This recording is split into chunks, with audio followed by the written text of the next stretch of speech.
Vous écoutez Cap sur l'épargne, le balado de la Direction générale de l'Association québécoise des retraités des secteurs publics et parapublics. Planifier sa retraite peut sembler intimidant, mais avec Cap sur l'épargne, vous avez un compagnon de route pour rendre ce processus à la fois simple et stimulant. Notre balado est là pour vous guider à travers toutes les étapes des premières économies à la transition vers une retraite bien méritée. Bonjour tout le monde, bienvenue à ce troisième et dernier épisode du balado Cap sur l'épargne. Aujourd'hui, je reçois Jonathan Mercier, qui est coordonnateur des activités d'éducation financière chez Beneva. Salut Jonathan! Bonjour.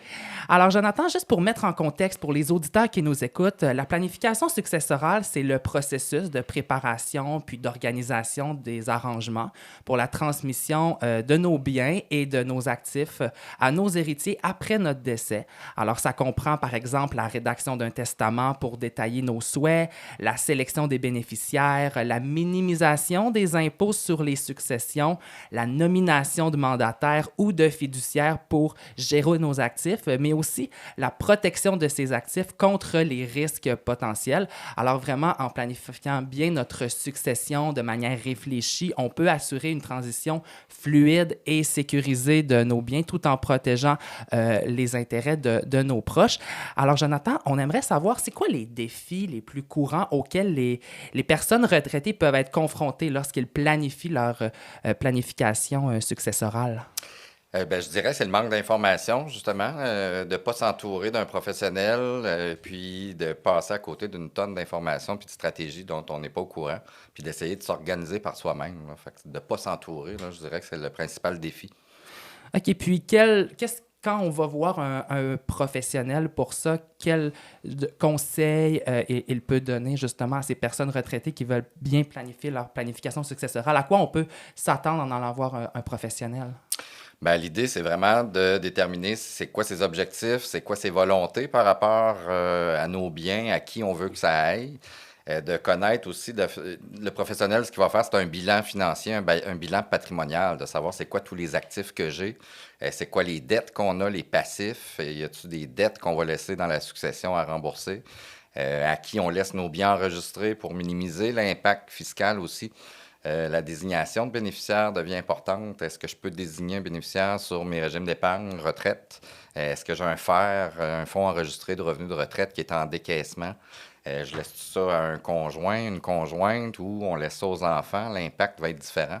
Donc, ça va être vraiment de prendre le temps là, de faire un bilan financier, puis après ça, de voir c'est quoi les volontés. Puis là, est-ce qu'on a besoin d'assurance pour payer les frais de la succession, payer les frais de funéraires? Puis de regarder c'est quoi les meilleures stratégies, mais c'est vraiment du cas par cas, là, c'est personnalisé. J'entends parler de stratégie. Est-ce que tu peux nous détailler différentes stratégies de gestion successorale qui peuvent être spécifiquement adaptées aux personnes retraitées qui nous écoutent? Comme je dis, tu sais, souvent en planification financière, on dit toujours ça dépend, hein, ça dépend de la situation, là. Si j'ai 3 parcs immobiliers avec des triplex, puis j'ai 500 000 dans mes REER, ça va être différent de quelqu'un qui a juste des dettes à rembourser. La première chose, est-ce qu'on a un testament de fait? Le testament avec le notaire, ça, c'est la première chose qui est essentielle, là. Tout le monde devrait avoir un testament de fait, consulter un notaire. Par le fait même, avoir un mandat de protection en cas d'inaptitude, si jamais il arrive des imprévus, j'ai un accident, je deviens inapte, qui va prendre mes décisions médicales? Qui va prendre mes décisions financières? Ça aussi, c'est super important, sinon c'est un long processus, c'est compliqué. Donc, simplifier la vie des proches qui vont rester. Puis après ça, là, ça va être des stratégies au niveau fiscal. Comme je dis, là, les biens enregistrés, les régimes de retraite, on peut rouler ça à un conjoint survivant. Donc, ça permet de transférer tous les REER, les biens enregistrés sans payer d'impôts. C'est beaucoup plus stratégique que de laisser ça aux enfants parce que quand on décède, hein, tout est versé dans la succession.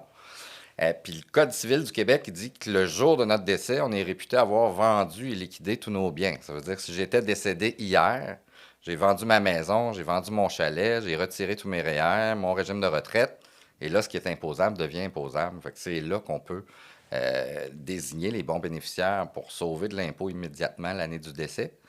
Puis de regarder aussi ses polices d'assurance-vie pour pouvoir désigner le bénéficiaire au bon endroit. Parce que les premiers héritiers légaux qu'on a, c'est l'impôt, c'est les créanciers, c'est les dettes à rembourser. Puis s'il en reste par la suite, là, les héritiers vont toucher. ce qui reste. Est-ce que c'est bon laisser des choses à nos enfants? Bien, encore une fois, ça dépend de nos volontés. Tu sais, il y en a qui vont dire, tu sais, quand on parle d'assurance puis de patrimoine, c'est une question de volonté puis c'est une question de besoin. Tu sais, il y en a qui n'ont pas besoin d'assurance, c'est pas important pour eux. Ils veulent laisser, par contre, des actifs à leurs héritiers. Fait qu'ils ont assez d'actifs, mais ils veulent laisser un héritage en plus, donc ils vont rajouter de l'assurance vie, par exemple. Il y en a, à l'inverse, ils vont dire, ben ils s'arrangeront avec ce qui reste. Mais ce qui reste, ça peut être des dettes à payer, ça peut être des frais reliés au décès, ça peut être de l'impôt. Donc là, ça dépend de nos volontés puis de nos besoins par rapport à ça. Et dans quelle mesure les régimes de fiducie ils peuvent être utilisés dans la planification successorale des retraités pour garantir une gestion efficace et durable de ces actifs-là?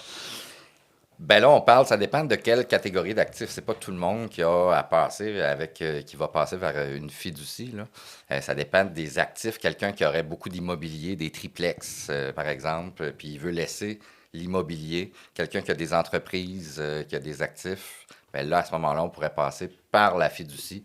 Puis c'est la fiducie, à ce moment-là, qui est propriétaire avec la désignation de bénéficiaires, les héritiers que vous allez mettre, là, les bénéficiaires sur la fiducie.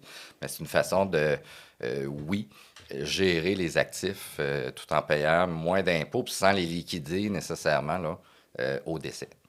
Et j'aimerais discuter avec toi un peu des implications fiscales, juridiques des différentes options de planification successorale, comme par exemple les dons de bienfaisance, les fiducies résiduaires, les plans de succession familiaux. Explique-moi un peu c'est quoi ces implications-là, là. J'aimerais qu'on fasse la distinction. Bien, en fait, c'est possible, oui, de faire des dons à même la succession. Puis ça devient important aussi quand vous faites votre testament. On va nommer un liquidateur. Hein. Le liquidateur, lui, va régler la succession. Puis lui, il pourrait à ce moment-là faire des dons pour avoir des reçus d'impôts. Puis à ce moment-là, ça permet soit d'aider certains organismes, mais ça permet aussi de sauver de l'impôt, d'économiser de l'impôt pour la succession. Donc, on va avoir des reçus d'impôts pour des dons de bienfaisance, par exemple. Terminant, Jonathan, juste nous donner un conseil, une recommandation quand même assez importante et principale de comment les retraités ils peuvent commencer dès maintenant à mettre en œuvre une stratégie de planification successorale. Qu'est-ce qu'il serait bon à retenir en terminant là, pour les retraités qui nous écoutent et qui veulent planifier leur planification successorale? Là? Un conseil. Là. Ben, le meilleur conseil, ça revient à ce qu'on disait au début, c'est de s'entourer d'un professionnel. Ça, c'est la première étape. Un conseiller financier que c'est permis à l'autorité des marchés financiers, un notaire aussi. Puis là, après ça, on va pouvoir bâtir le bilan, bâtir le testament.